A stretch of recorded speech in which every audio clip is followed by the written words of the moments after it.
appunto quando avevo fatto questa controfigura a Ernie Hudson nel film Leviathan, e eravamo a Malta eccetera eccetera, fu anche un'azione quasi pericolosa perché dovevo scendere a 30 metri di profondità con una parrucca in testa tra l'altro e accompagnato da 2 sub. Quindi diciamo all'inizio avevo le bombole eccetera, poi mi levavano le bombole e mi gonfiavano una specie di palloncino, io venivo su capito, alla superficie a razzo, proprio a super velocità, e quindi era rischioso nel fatto che se disgraziatamente mantenevi l'aria nei polmoni potevi anche esplodere, cioè potevi rischiare di andare a finire all'ospedale. E siccome fu il periodo che io presi il brevetto per fare il sub, quindi non avevo tutta questa grande esperienza, diciamo che ho avuto un po' paura, però l'ho fatta, insomma, e forse quando hai paura le cose ti vengono meglio, perché stai più attento a non rischiare di lasciarci la pelle. Quello fu una controfigura sublime. Un'altra l'ho fatta per il pugile, sempre subacquea, Marvin Hagler, perché Marvin Hagler è venuto a Roma dopo la sua carriera pugilistica, quindi ho avuto anche l'opportunità di conoscerlo, mi ha fatto piacere, ero calmo, lui pure, insomma, e stavamo tutti e due belli, tranquilli, amici e felici. Comunque vabbè, gli ho fatto questa controfigura subacquea in un'altra situazione meno pericolosa, credo a una 10-15 di metri soltanto, però avevo un po' più esperienza, quindi ero più tranquillo. Allora, c'era un maestro d'armi, un bravissimo maestro d'armi, si chiamava Franco Fantasia, spero sia ancora in vita perché insomma anche lui ha una certa età, e fu istruito nell'arte di cappa e spada, così si chiama in Italia, e quindi conobbi una marea di questi bravissimi stuntman, chiamiamoli eroi perché rischiano la vita, si buttano da 30 metri, da montagne, da tutte le parti, e quindi diciamo io fui scelto come stunt nell'arena di gladiatori per una serie televisiva in cui c'era anche Franco Nero, Laurence Olivier, Vanessa Redgrave, eccetera. Si chiamava The Last Days of Pompeii,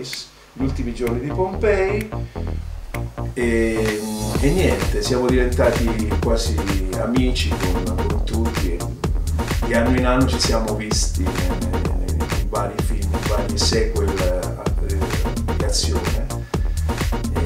tra cui appunto fanno parte una serie come i Pacifico, dell'Acqua, Mioni, eccetera, i Puglia, eccetera, eccetera. Insomma, non vorrei citarli tutti, ma insomma sono tanti. E niente, diciamo che queste sono state delle esperienze da stuntman, di cui qualche piccola caduta l'ho fatta pure io, ho rischiato, diciamo, in un certo senso, ma sempre nel limite capito, della sicurezza, perché il bravo maestro d'armi di solito che accompagna, insomma, ci tiene a proteggerci, e quindi diciamo che è una fase della mia vita che ricordo ben volentieri, e più che altro ero un artigiano dello spettacolo, in questo caso considerato, non un attore, ma capito. È stato un periodo divertente anche quello, è stato piacevole lavorare con tutti questi stunt italiani che saluto. La vera prima e propria controfigura che ricorderò a vita fu in un film western in cui c'era un attore di colore, calvo, pelato, che si chiamava Woody Strode. Penso che insomma ve lo ricorderete tutti, ha fatto Spartacus e altri film, e lui approdò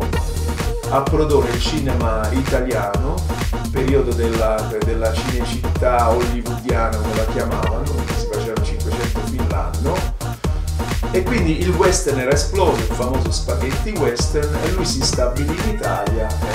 per un certo periodo. Io lo conobbi, cioè, tutta una storia con, vabbè,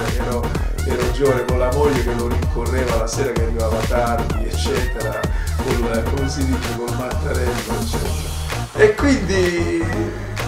diciamo, ci invitava a cena, lei era bravissima, credo dell'Hawaii, e mi ricordo questo pollo fritto e questo risotto lungo hawaiano, bellissimo, vegetali, eccetera, eccetera. Ed era bello perché la moglie, diciamo che il Buddhist Road aveva l'abitudine di arrivare tardi la sera e scavalcare il balcone in cui, diciamo, alloggiavo io e passare dall'altra parte, si è capito, per non farsi vedere. Una sera mi salutò così dalla cosa e mi fece questo gesto, come dire, zitto, non dire niente perché doveva scavalcare dall'altra parte, in modo che cercava di farla franca con la moglie, rientrava la sera tardi, era quasi, saranno state le 3 o 4 del mattino, insomma, fortissima la moglie. Mi fecero fare questa sua controfigura, in cui mi imbottirono, veramente lui c'era massiccio, io ero magrolino, e mi ricordo il suo abito, cioè fui imbottito da questo cotone idrofilo, no? Che mi faceva muscoli, eccetera. Mi misero una calotta in testa perché lui era calvo, e io per fortuna dovevo fare la sua ombra. In effetti si vede che lui faceva dei discorsi, eccetera, questa sua ombra